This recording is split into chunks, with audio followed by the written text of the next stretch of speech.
Good evening, everyone. Good evening. Can y'all hear me? Let me know if you can hear me clearly.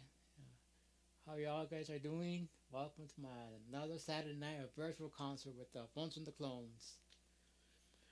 Today I'll be doing some old fiddle tunes. I got my clones with me there in the other room, and the reason they're in the other clones are in the other room because for the mixing purposes. So let me know in your chat how you guys are doing. If it sounds clear, if everything sounds clear, please let me know. All right, let me know if it come out clear. Hope I'm not distorted. Hope my organ's not distorted.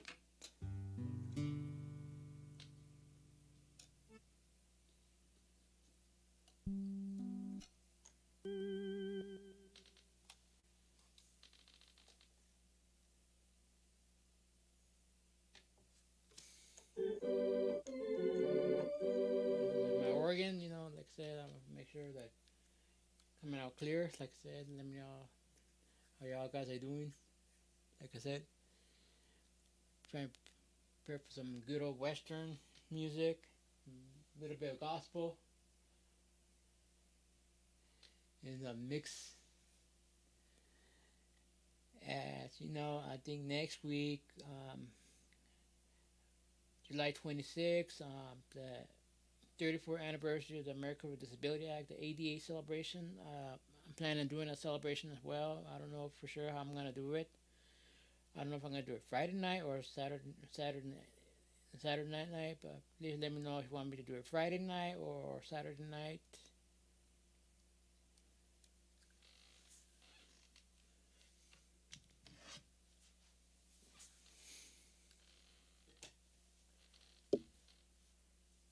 Like I said, we're gonna get a couple of things here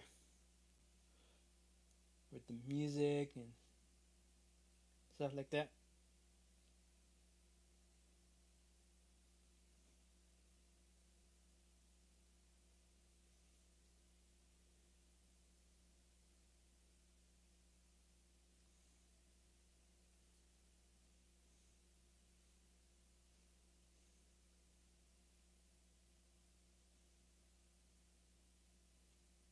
So let's see. All right, okay, there she comes.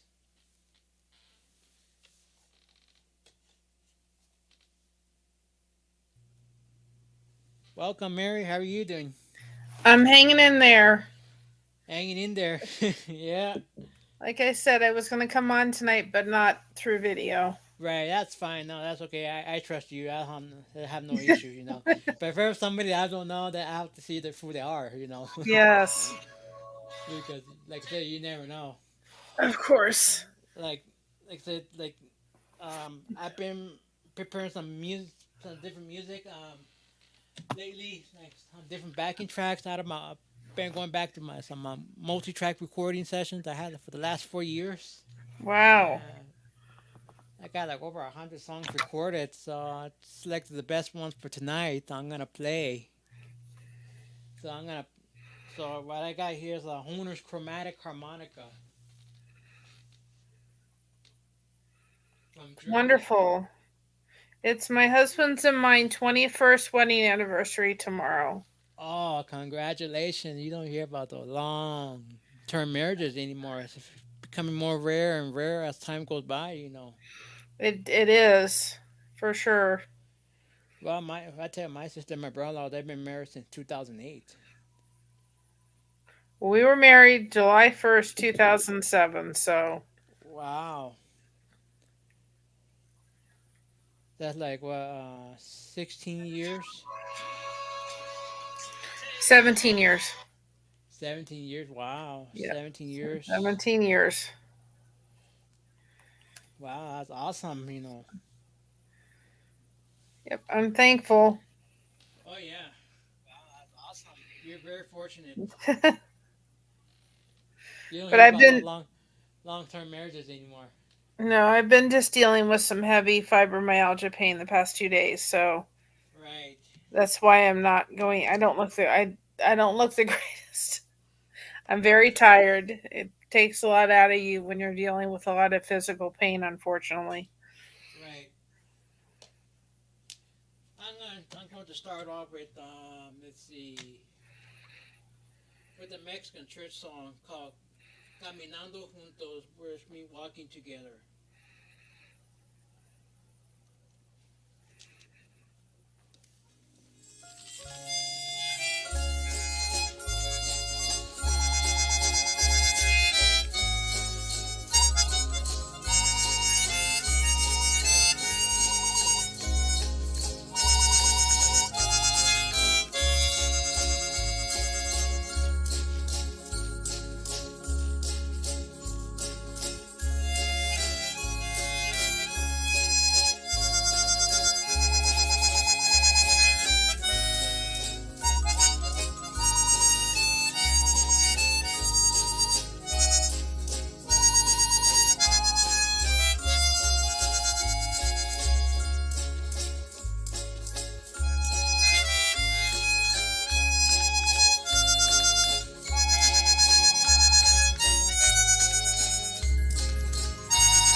Beautiful. Thank you, thank you. Yeah, that's one of the songs we used to play in our church 20 years ago. It's beautiful. Yeah, Good yeah, title for an anniversary. yeah, yeah. Caminando juntos, walking together.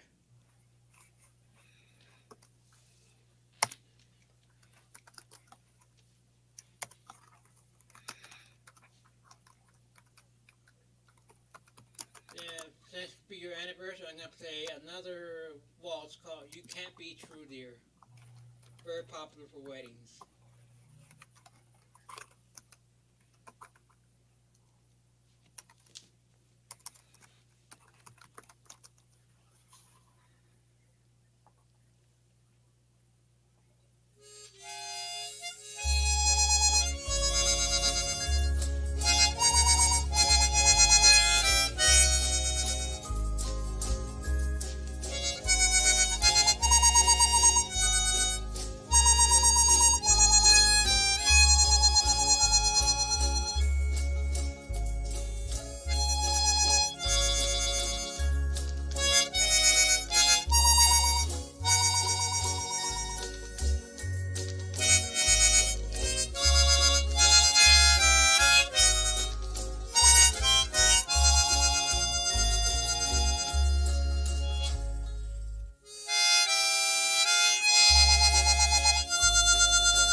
Beautiful.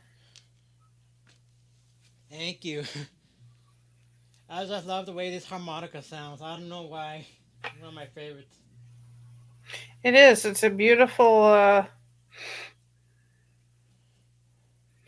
It's a beautiful sounding harmonica. It's just Yes. interesting how each harmonica you pulled out sound different than the. You would think they all would sound the same, but they don't. No, no. Some are better quality than others, Yeah. I could tell this is a very expensive harmonica. I want to say like from 150 up to $200. I never realized they could ever be that expensive. Oh yeah, I've seen some around $300. Some of the chromatic harmonicas,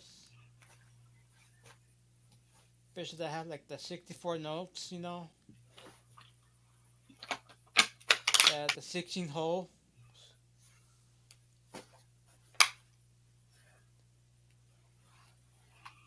And like I said, they could run you up in that price range around $300. Now there's some I seen some real long harmonicas like the they call it like the chord harmonica. They're like 2 feet long, Yeah. like the harmonica cats use. And I tell you, like imagine those cost like around $1,000. It's amazing.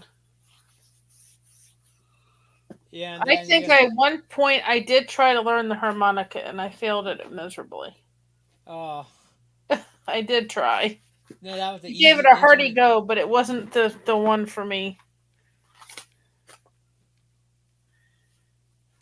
But I did try. Yeah, but what's best about this one right here, like you got the slider right here. I don't know if you can see the slider. Yes. Yeah, it's to bring the it's in the key of C. And then when I push the slider in, it brings it up a half step, so it makes it like a C sharp.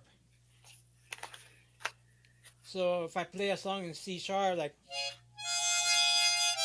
so, I kind of like let out the slider to bring down like play the half notes in between. I think I did try. I did try to learn the harmonica, but that was not my forte. The flute was. Yeah, That's the mostly about it. harmonica. Did you try was it chromatic or was it the standard? I don't remember. I was young. My grandparents got me a harmonica and I tried. Now there's a person in our church that plays the harmonica beautifully. And as soon as Wow. I find where we packed up my flute, I'm going to see about getting it fixed because I want to get back to that. But I have got to get it. Christina played it. It's a very old flute. Right. I was I was renting a flute because I was in the band, Right. and my aunt's sister was down, and she was talking to her sister, and she said, don't your daughter have one flute and it's in the closet? She goes, yes. She says, well, and she's not using it. She hadn't used it for years. And she said, well, have her send it to Mary. And I mean, it's old. The case is old. The Right. instrument is old, but I'm telling you, the sound out of that one is so rich Right. because it's an older one. And Christina has a newer flute, and I don't like the sound of it. It's not as heavy. Right.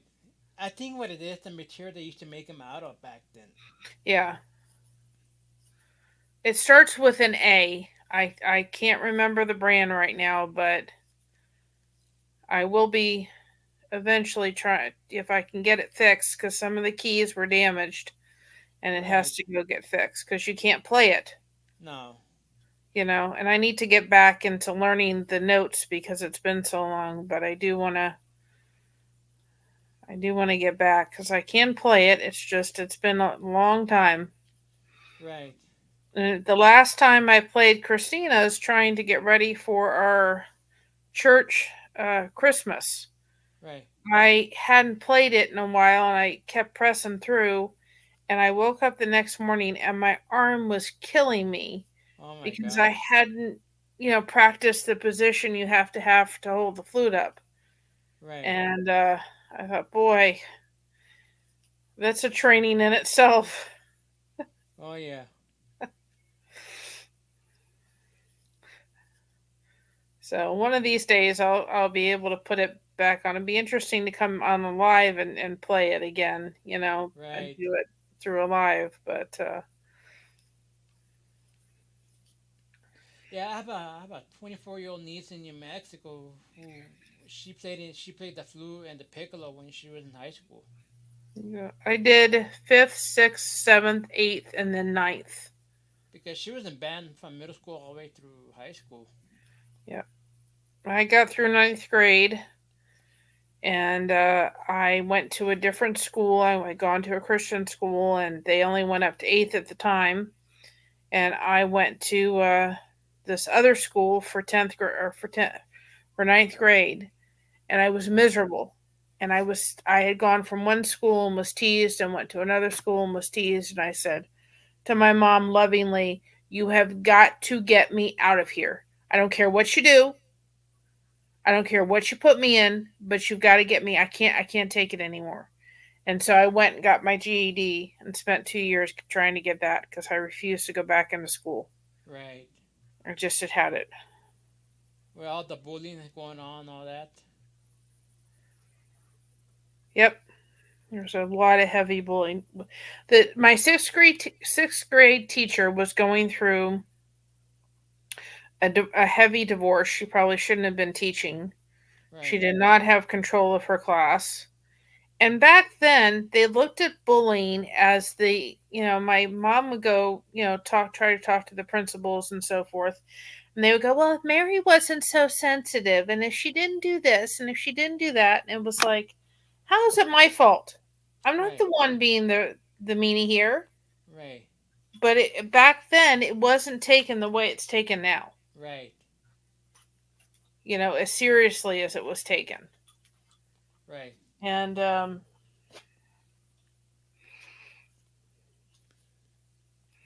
Yeah, I don't know, but I could tell that a lot of people are heard from what I've been hearing. A lot of people are going homeschooling, because all the bullying. They got the parents get tired of bullying. yeah, I wish if my mom said if she had known, especially in my early years, she would have Right. home. She was a teacher.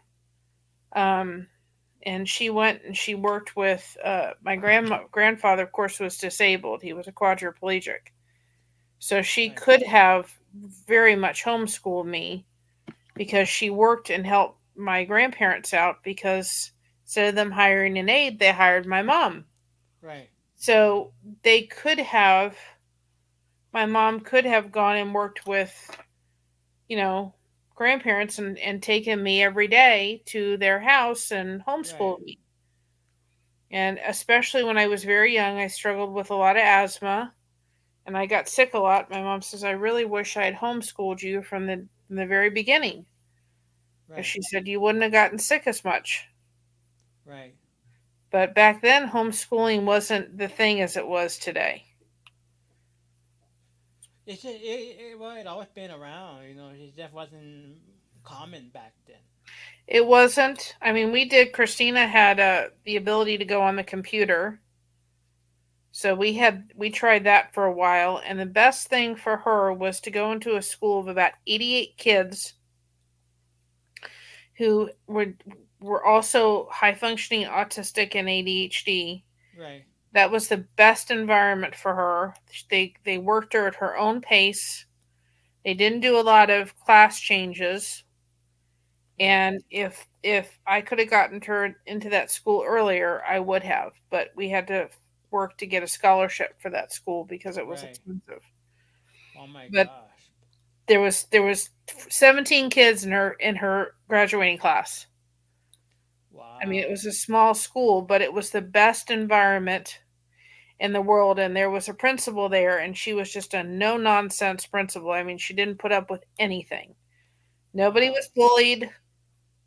The minute that stuff started, she was right on the case. I mean, it was the most amazing environment for Christina Wow. that I could have found.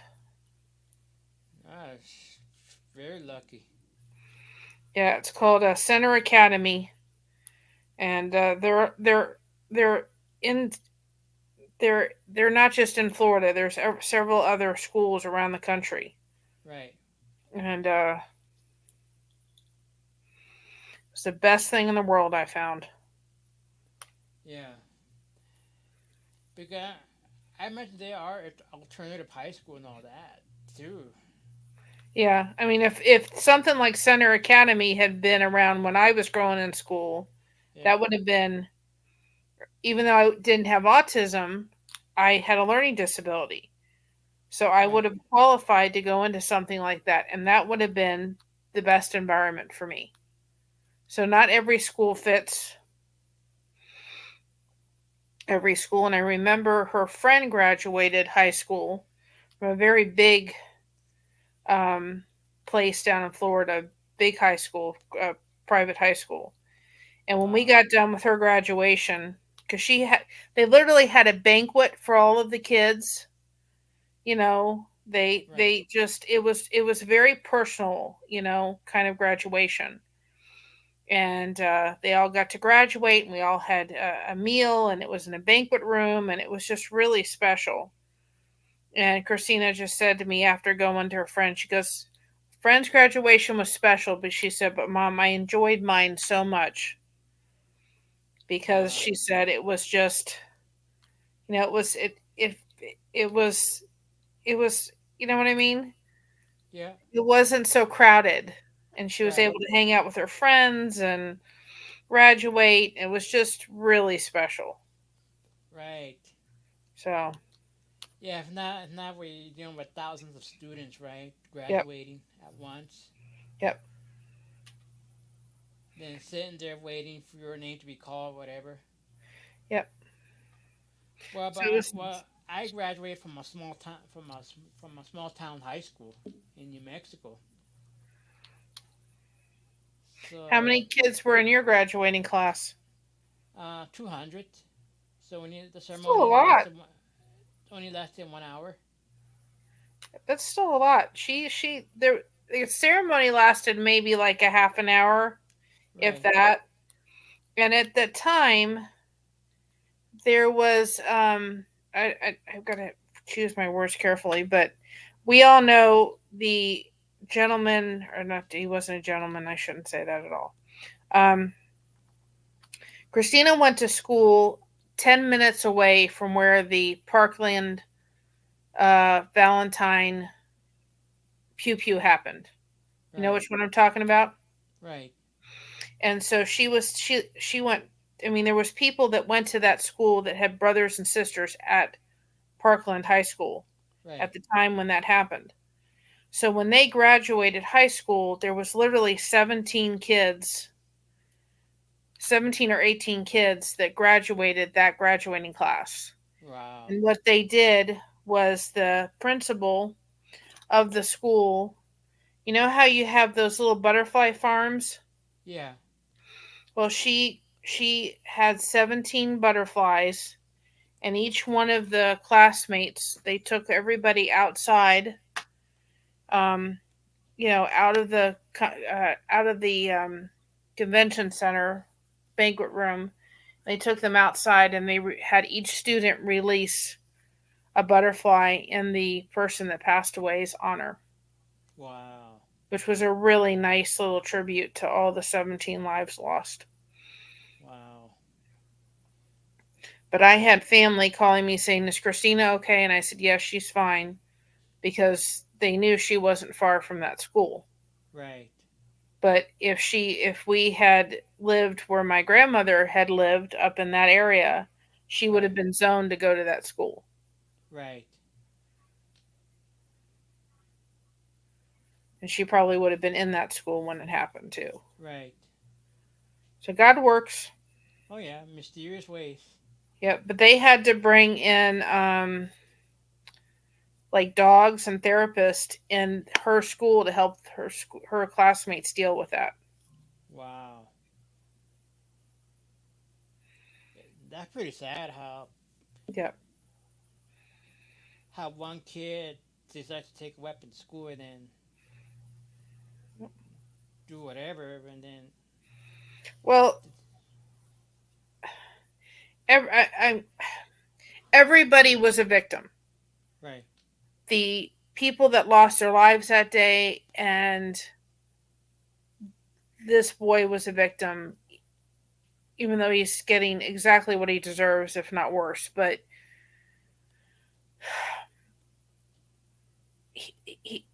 the county failed him. Right. You know, you have the police showing up at your home 44 different times and nobody Right. does a thing. Something's Right. wrong in Denmark. Right. So the county failed him, the school failed those kids, and it was literally a domino effect all the way around. Oh yeah. And it's sad all the way around. And I remember when I was in high school, we had one kid. I remember I had one kid who brought a knife to school, and he got in trouble. They were going to expel him, but they decided not to expel him because he had excellent grades. Why not? That doesn't make any sense. Because where I'm from, the district, Alamogordo Public School District, and when it comes to any disciplinary matter, they look at your grades too, and they take that into consideration.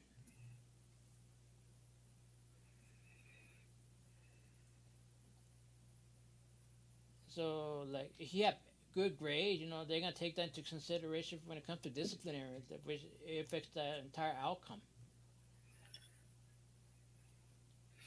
Yeah, I mean, you know,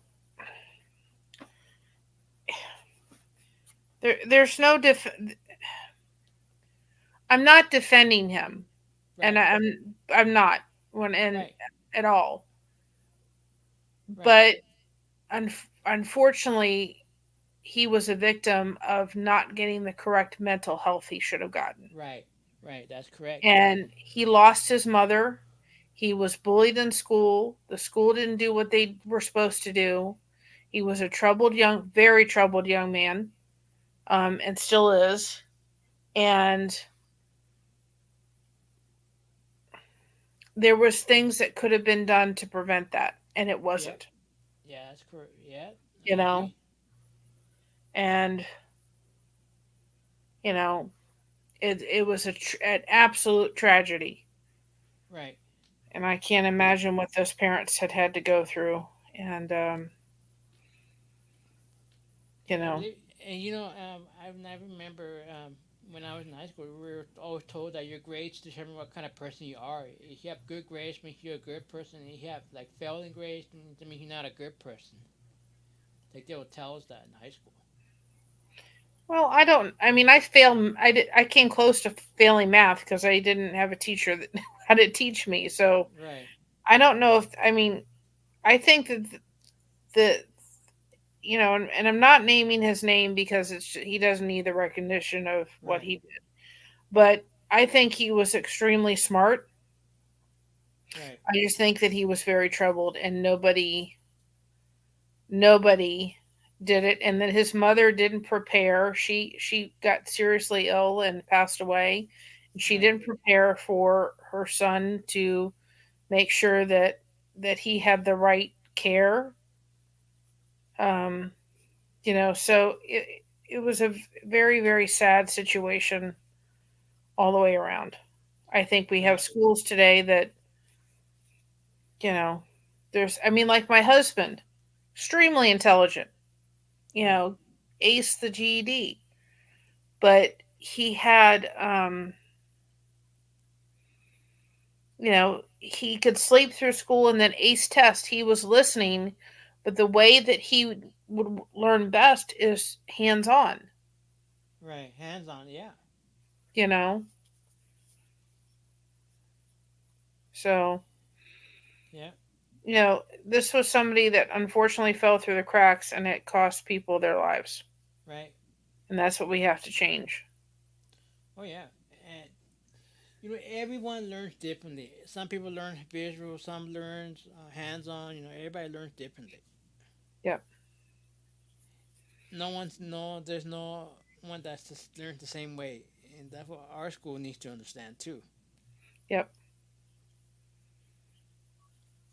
And Absolutely. Yeah, unfortunately, it's not the case, you know. I agree.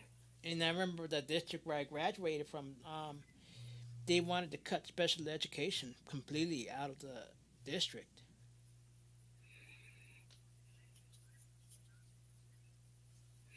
And I don't think you have teachers that totally understand when you're dealing with a child that is dealing with a special need.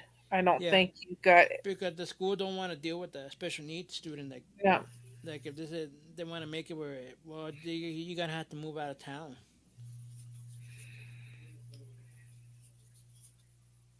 I just don't think they know how to necessarily deal with them. I mean, I Right. know Christina, there was one time and we were called into a meeting at school and somebody said, one of the teachers said, well, she came back and mind you, she went from lunch or reading halfway through to lunch, then reading, then math. So all of that stimulation and all of that change, by the time she got to math at 1 o'clock, she was toast. Well, the teacher said to me, I found her playing with a paperclip. And I said, and your point is? She goes, well, she wasn't listening to me, so I took it away. And I said, okay, remind me tomorrow, Mom. My mother was there. I said, let me go put about 20 paper clips in her backpack. The teacher said, why would you do that? I said, because if it helps her calm herself down, don't you ever take a paper clip away from my daughter. It wasn't hurting anybody. It wasn't distracting anybody. And I guarantee you she was listening to every word you were saying, probably 10 times more with a paper clip in her hand than she was without it.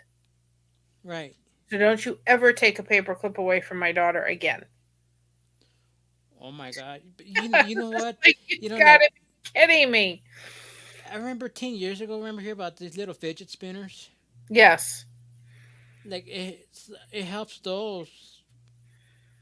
I heard that those were helpful with autism too and all that.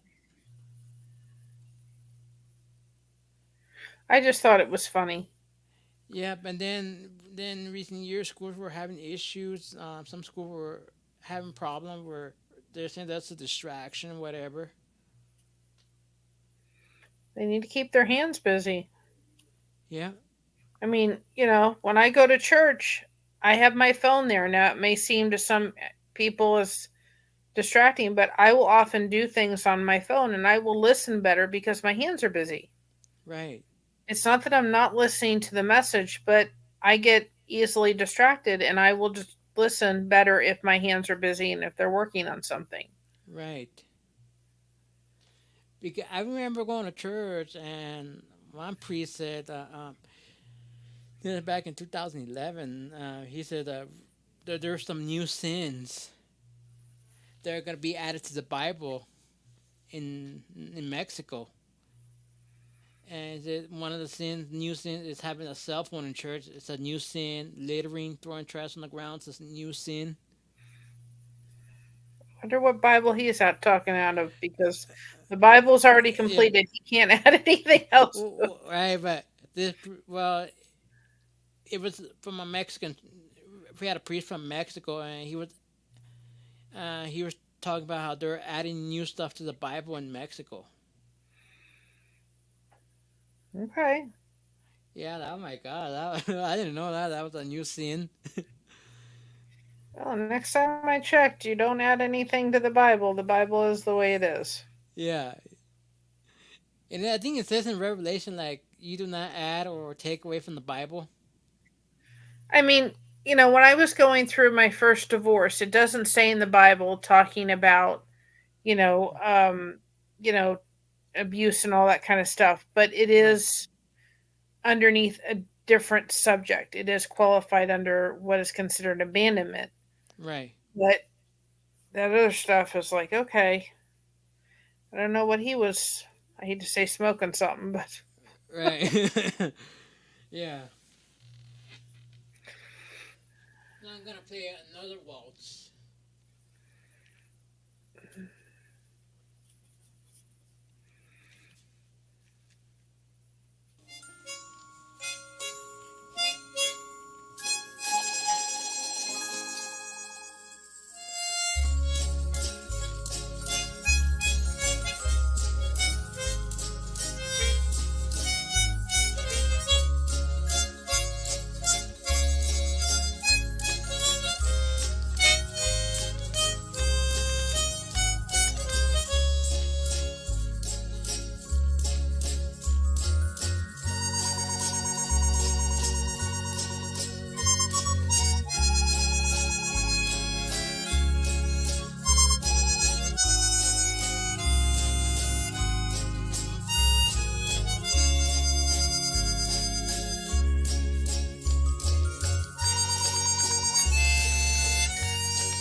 That was awesome.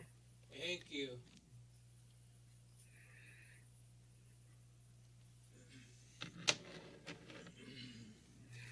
Let me see. I'm gonna play the old gospel ship.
Beautiful. Thank you. That was the old gospel ship.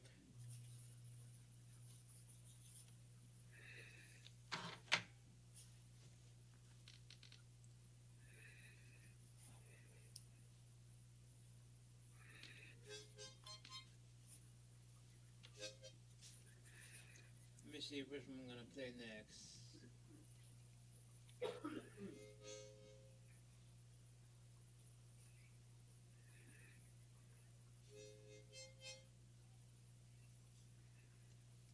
Alright, next one I'm gonna play Elena Polka.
Great job.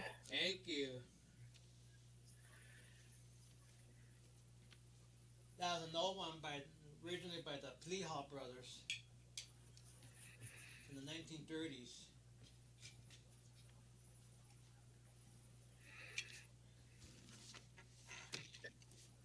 I ordered some hearts, and Hearts. I ordered some wooden hearts. I have to see if they're going to work. I may have to change the shape. But I'm going to. Have you ever heard of paint pour? No. Okay, well, the my other's keeper does it too, but its paint pour is really forgiving because you don't have to know how to paint. Right. You just you mix it with like water or you use Floetrol and you put paint together and you just let the colors just make its own kind of creation. Right. But I came up with something that for the crocheters out there that have multiple projects. Like I have 5 projects going at once right now. And so what happens is when you put a project aside for a little bit, sometimes you forget which hook size you're using, right? Right. You go back to it and go, am I using a 5? Am I using some of them I know? Am I using a 6?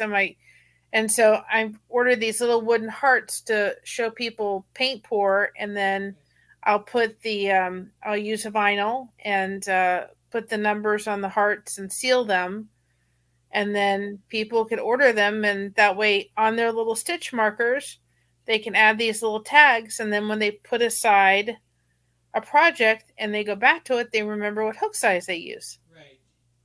But I'll be doing it on a stream and showing people paint pouring with it, which I think will be fun. Right. Next one I'm gonna play is the Red Wing.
It was beautiful.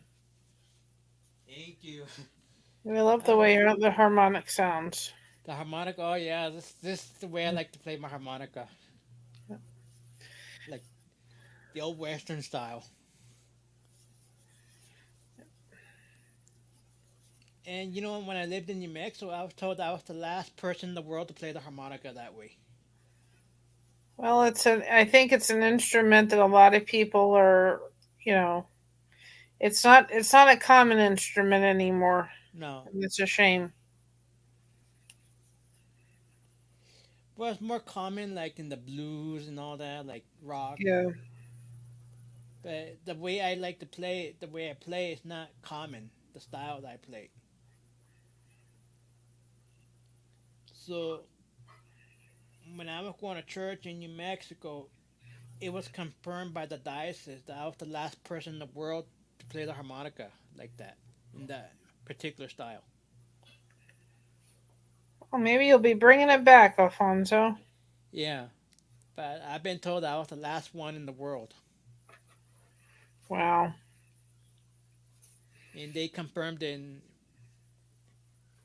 through the diocese. Well, what is the style that you're using?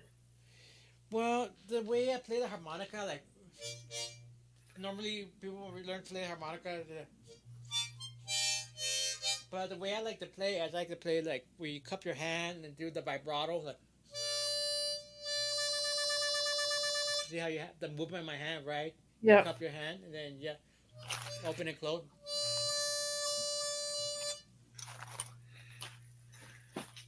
Like that's the way how they used to play the harmonica back then, like the cowboys, the old western, back in the old days. Western style. Yeah, like the especially in Mexico, like the old Mexican music, they even play like this too. You hear a lot of like harmonica playing like that in a lot of the old Mexican music as well too. Well, it's beautiful. Yeah, That's for sure. but nowadays a lot of people the way a lot of guys a lot of people the way they play harmonica nowadays like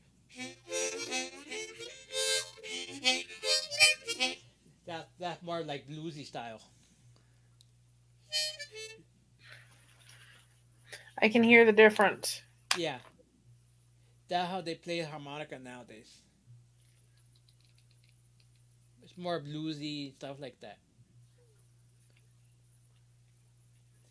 And with I think people that play more like blues or rock and all that, like play second position, they tend to wear down their harmonicas faster That makes sense. because they're overdrawing, over bending the notes, and then yeah, you eventually gonna break the reeds. Can you replace reeds in a harmonica, or you just have to buy a new one? Unfortunately, you do have to buy a new one.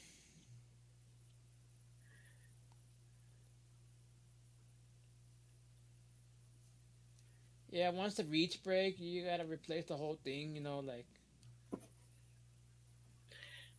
I was told one time that if I had picked up, I could probably easily pick up the clarinet because it was very similar to the fingers positions of the flute. right. Just I would have to learn how to do a reed. Yeah, like the clarinet uses different types of reeds, too. With the mouthpiece scopic, I had a supervisor at work at my store who played the clarinet. Well, I was always told you probably could pick it up very easily. Wouldn't you would it would still be a learning curve, but you could pick it up because your finger positions are the same as the flute. Right.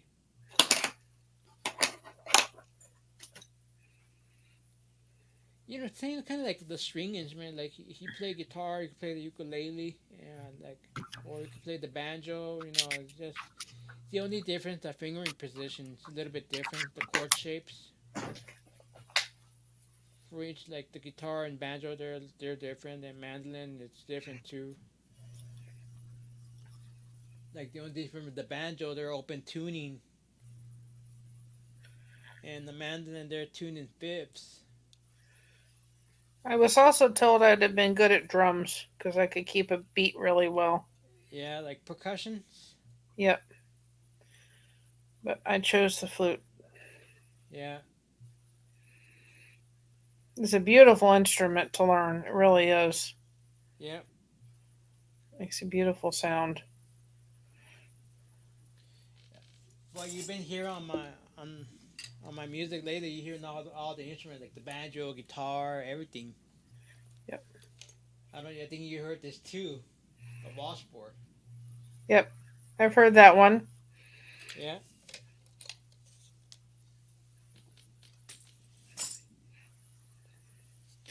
Yep. And I got The only one I can do is the flute. That's the only yeah, one that this girl can do.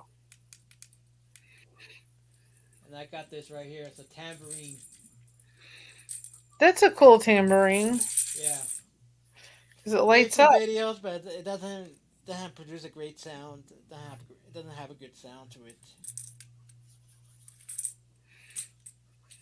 Good for video, but not like for actual recording now. It's a stage prop. Yeah, works as a stage prop, but not for actual recording. You know.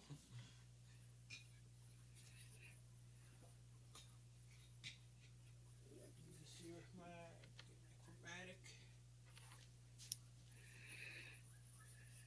Then now I'm gonna play a super bell.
Great job. That was an old fiddle tune.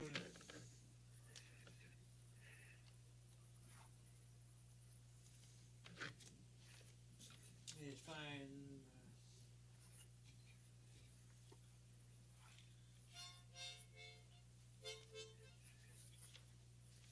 Then we're gonna play "Sitting Alone in a Rocking Chair."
I've never heard that song before.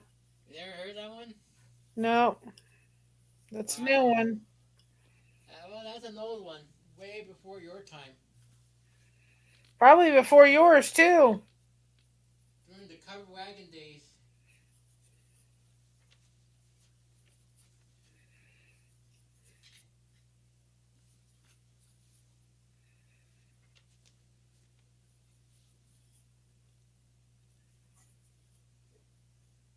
Now I'm going to play you At the Cross.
Amen.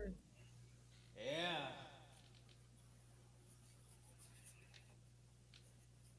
Amen to that. Absolutely. Wouldn't be anywhere without the cross. Right. Sure. At the cross.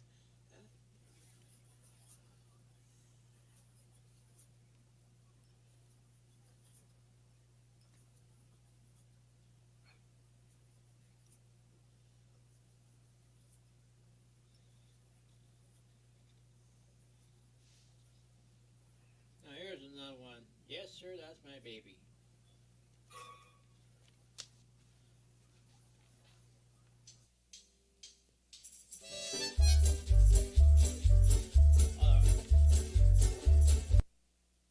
I got the had the wrong harmonica. Forgot that was in the key of G.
remember that one. Yes, sir. That was my baby. Back in the old days. Yes, I've heard that one. Yeah. You did a good job. Thank you. Yeah, I remember like. Oh my God. Trying to bring back the old tunes that you don't hear no more, right? Yep. Now here comes Little Brown Jug.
Awesome.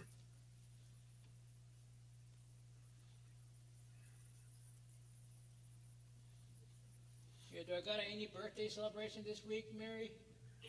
Not that I know of. I don't see anything in the chat. All right.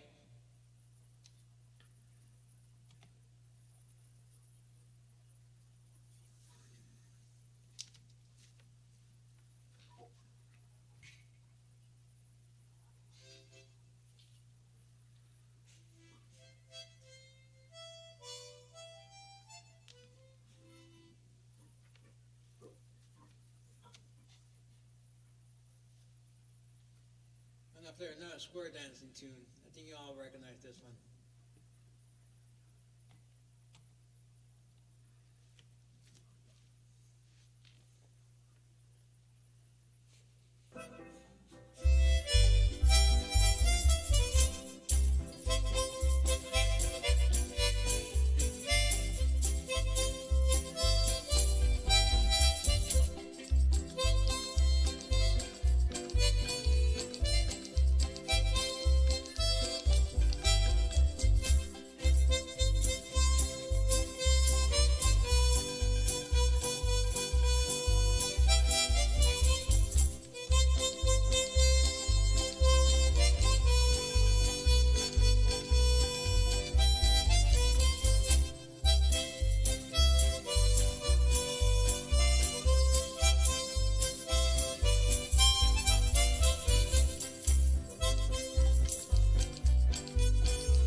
Hee haw. Yeah, shoe fly.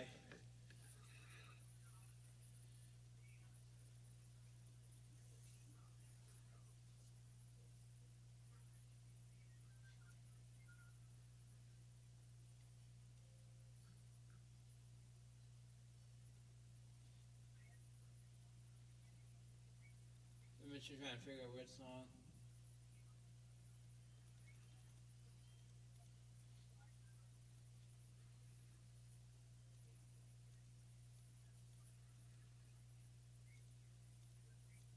Trying to figure out which.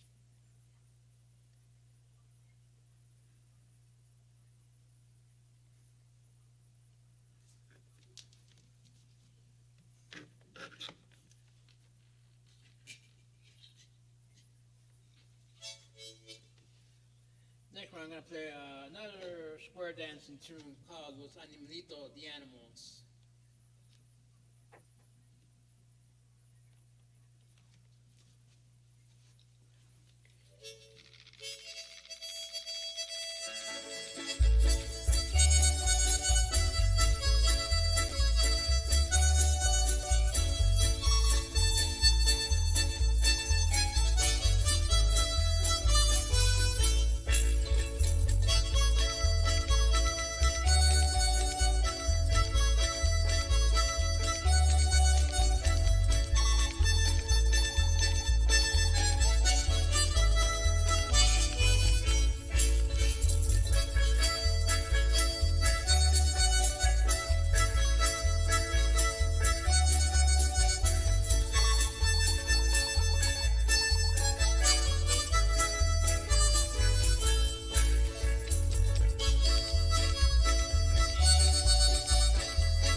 Good job. Thank you.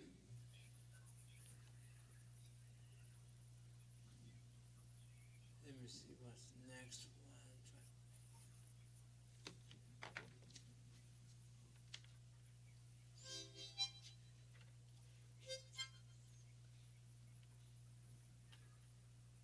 Grateful. Happy Go Lucky polka.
I'll go get my square dancing shoes on now.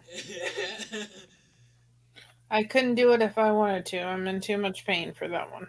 Right.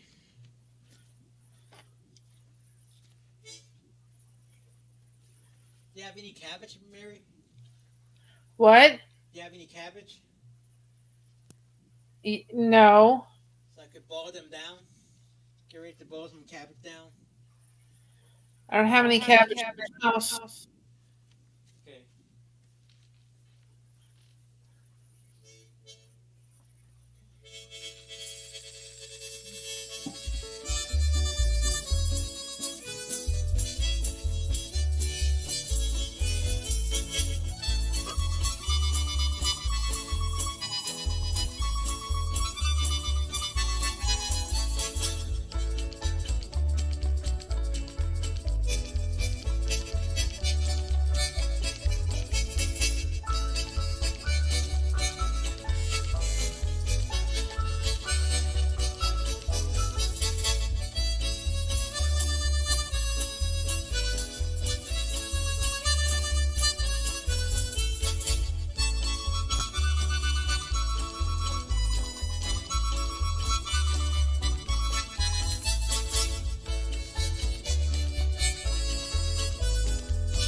Awesome.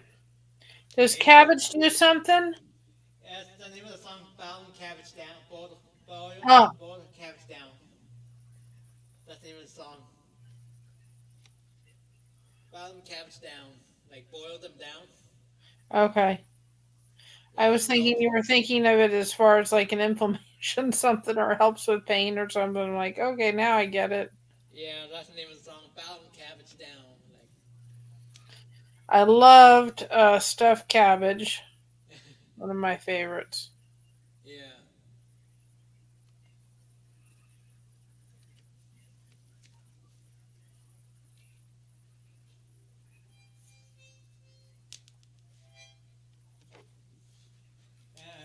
You see, got plenty of a lot of harmonicas. I got like 7 of them, 7 or 8 of them. They're all different keys, you know.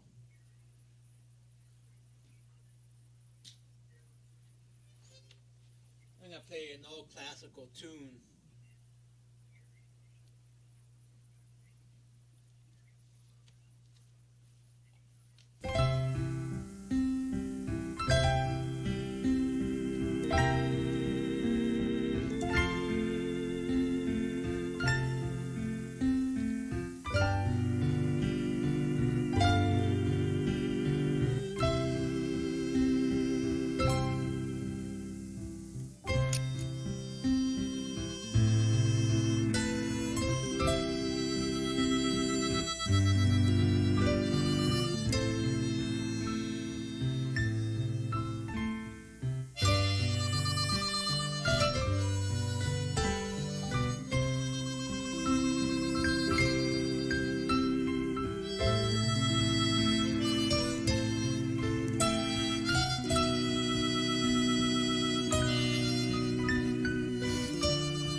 That was beautiful.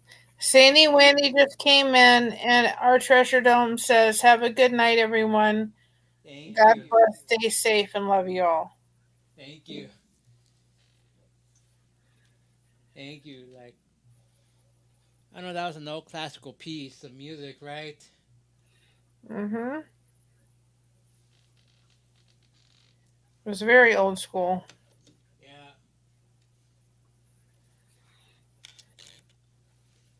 Like I say, I make my own backing tracks, you know. Like, I don't, with my own instrumentation and stuff like that.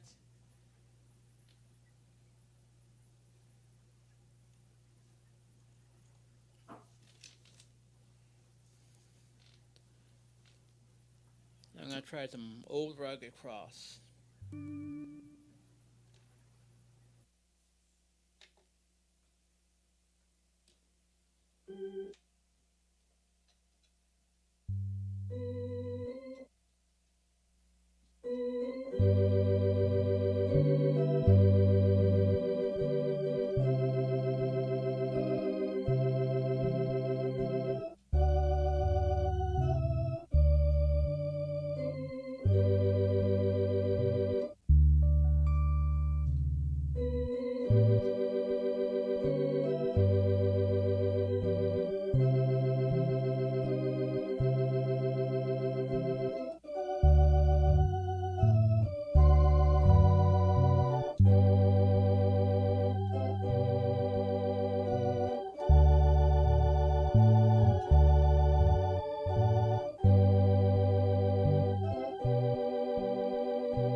I always loved that song.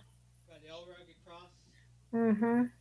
Mm-hmm. Yeah, it's everybody's favorite, I bet.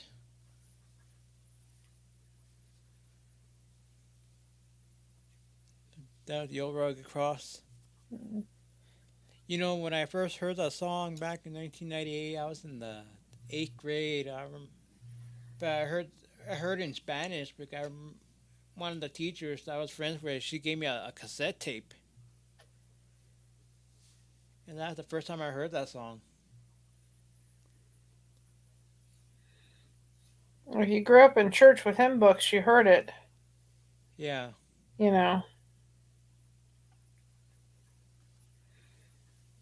it's a beautiful song. yeah, but you know what? Growing up, my mom never liked me going to church. Like,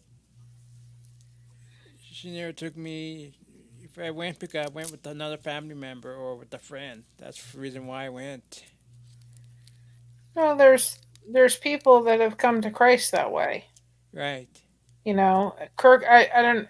You may not be familiar, or maybe you are, with like Growing Pains and Kirk Cameron. Do you No. know who he is? No. He did Growing Pains. He's now he's a Christian. Um, he's done some movies. He actually did one movie, something with fire, and I can't remember what it was. But at the very end of it, he was supposed to kiss his wife that he was acting with, and they had to actually blur that out because he said the only person I'm kissing is my wife. So you Right. want me to kiss somebody, then you'll have to put her in the same dress. And he just wouldn't. He refused to do it. But he said my parents were at the end. They were going to get a divorce. They were separated, and he said I started going to church with a friend of mine, and he said that's where I found Christ, and Right. he became saved. And then his whole family became saved that way. Right. And his sister is Candace Cameron, and she was DJ in Full House. Wow. So, he became saved because somebody took him to church and, showed him the gospel. And then he brought it home to his family and showed his dad. And that just started you know, Right. a whole thing. So, When I was growing up, um, we were little. I pick up my grandparents. We would go to church and stuff like that. But my mom there liked us going to church. But the thing is that my mom said my grandparents were make my parents back in the early days. My grandparents would force my parents to go to church. My mom would say that she was forced to go to church growing up. well, in the, yeah, it is, Sandy. You know, there's people that feel that way. Right. They feel as if, oh, I went to church because my parents made me do it. Right. I mean, I went to church because my parents went. you know, you're going to church and we're going to church, and there was no arguing about it. So, it, Right. you know, But growing up, I always enjoyed going to church. I don't know why. I always enjoyed it. Get so much joy out of it, the music and all that. I don't know why I always enjoyed it. I enjoyed church. We had a pastor when I went to church, and he was, as he got older, he was, how do I say it? He was very good, but I used to sit there a lot in church thinking, do I really understand what he's saying? As he got older, he used more fancy words. Right. And I used to come away thinking all I understand is the and we, you know, and he was very in depth as he got older, which was good, but it was hard to break it down Right. times. And I think that I enjoyed it. I'm not saying that I didn't,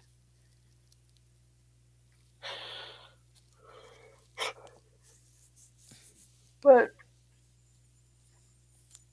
I think it just depends on your age and how interactive.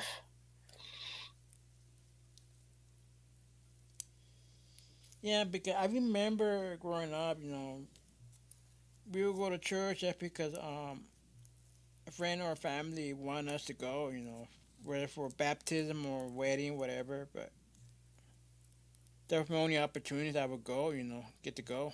Well, it comes down to what you're going eventually. It has to Right. be you that comes to Jesus. Right. You have to have that moment in time where it's not your parents, it's not anybody else, but it's just you Yeah. coming to Christ. And I wouldn't call it an epiphany, but I would just, you have that moment where you go, okay, this is real. Right. Um, and you know, And I remember over 30 years ago, back in 1991 to 92, I was living in South Bend, Indiana. And I remember there's this one Catholic church that I went to only there a few times with a friend.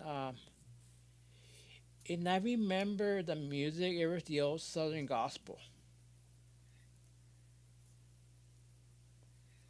Yeah. That's what I remember from that church. Well, the Catholics believe in works instead of believing that no matter what we do is filthy rags in front of God. Right, We come to the saving knowledge and eternal life through the fact that Jesus died on the cross for our sins. There is nothing we can do right, that's ever going to, you know, be good enough to enter into heaven. right, Um, I was listening to an interview and with because Shannon Doherty recently passed away, and she was on 90210 with Luke Perry, and she said, "I know where I'm going." She said, I'm a good person. I know where I'm going. And I'm thinking, I hope you had that moment before you left this world, Shannon, because if you're relying on the fact that you were a good person right. and you did good things, that's not enough.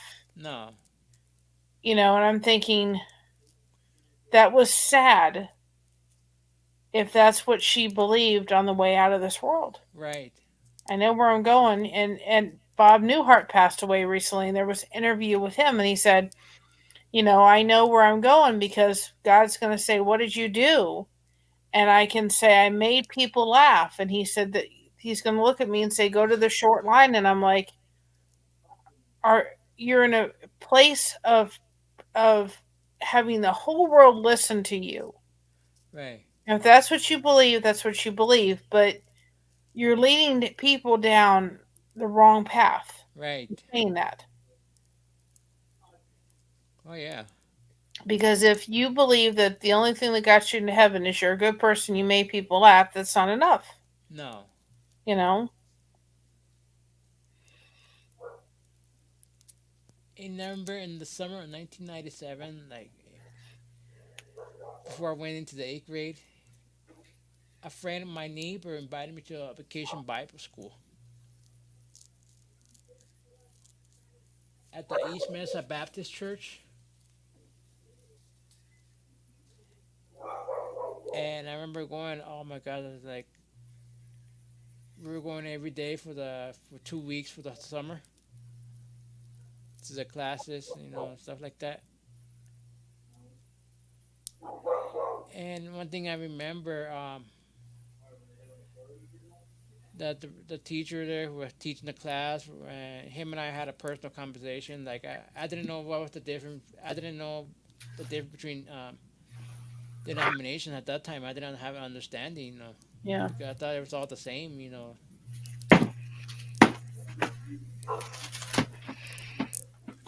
Like I thought that like I didn't know the difference between Baptist, Catholic, where I didn't know anything about denomination. But he told me, it's just same God, and then he told me, and he asked me, where are you gonna go when you ever pass away? And I said, I don't know. I didn't have understanding. And my first Bible verse I learned in the application Bible school was that I am the Lamb of God who takes away the sins of the world. John 1:19, 129. John 1:29. But I know it very well in Spanish, which it goes like this. Este es el Cordero de Dios que quita el pecado del mundo. Juan 1:29. Beautiful. Yeah. Because it was like a Spanish. Well, that's why I put those. That's why I've got all the Bible verses on our channel done. We have them Right. all done till the end of August.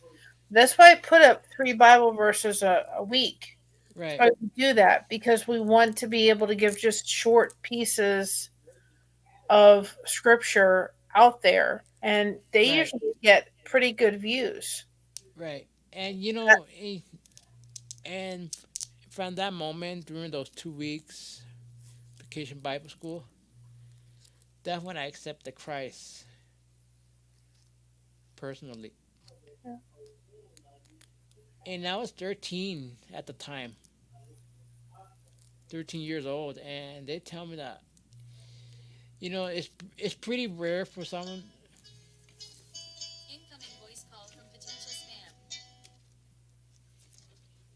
They tell me that it was pretty rare for a very young person get to accept Christ at that early age in life. Well, I don't think it's totally rare. I mean, we have a gentleman in our church and he's our pastor, one of our assistant pastor's son. Yeah, I know he's accepted the Lord. He's been baptized and I know he's accepted the Lord. So I think it depends how you're raised. I think it depends what church you go to, what you're taught. right. I accepted the Christ when I was 5 years old. Yeah, But but then I reconnected and I reaccepted him in my life when I was in my 20s after I had Christina. right, So I think it just depends on the circumstance and situation. Thank God you were put in a position where you heard the word of God. right. I was just at a very young age, at a very early age, like my teenage years, barely my teenage years, And when I accepted Christ. it shouldn't be something that is rare. It should be something that's a lot more out there. It And should be that more common, but unfortunately, it's just very rare. People don't really accept Christ till later in life, like in their 40s, 50s. my mom accepted Christ when she was in her teens. You know, the so I think it just depends on the environment you were raised in. Right, And but that's why we do those devotion Tuesdays, because it's just a short little blurb in the week to get people refocused on what's important, which is Christ. right. And I agree. Like a lot of what's happening in the young generation. They don't really know who Christ really is. Well, no, we've taken them out of the schools, we've taken them out of things, and you know he's not front and center Right. like he was. But I know in my experience when I used to go to Mexico a lot, travel down to Mexico and a lot of the village, every city in Mexico, they got a plaza like a square, and every square you go to, there's a gazebo in front of every front of a when there's wherever there's a church, there's a gazebo in front of it. Yep, sounds wonderful.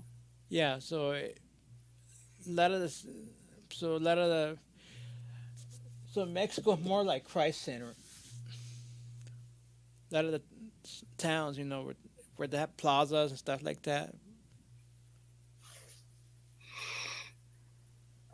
Because plaza is usually a gazebo and a church in the downtown area. It sounds beautiful. I love small towns. I don't think I could ever live in downtown Florida ever again, down South Florida ever again in my life. I love living No, in a smaller town. But we're coming up on about 2 hours, and I'm about at my threshold of what I can tolerate today. right?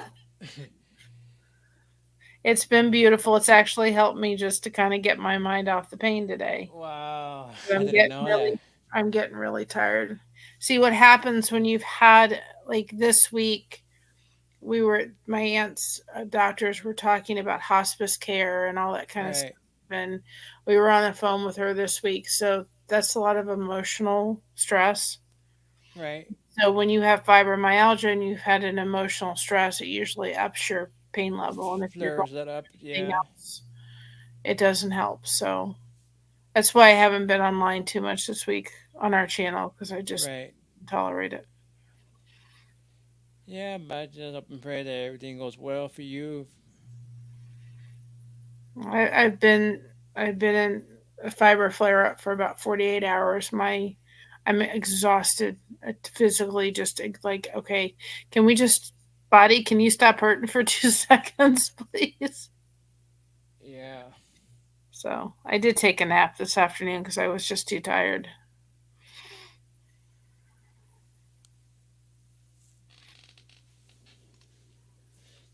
I'm going to close out with Kneel at the Cross then.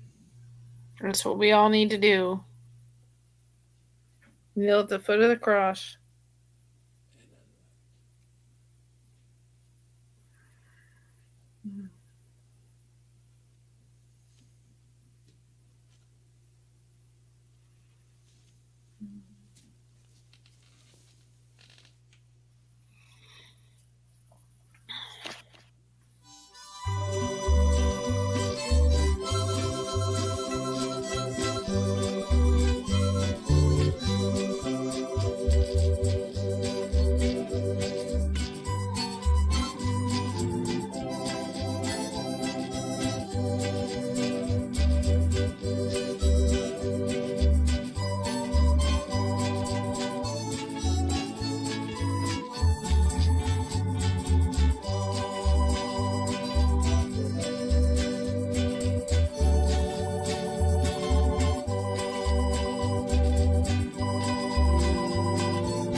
That's a great way to close it out. Yep. All right. Thank you all for coming. Thank you, Mary. You're welcome. Have a good night. You too. Bye bye.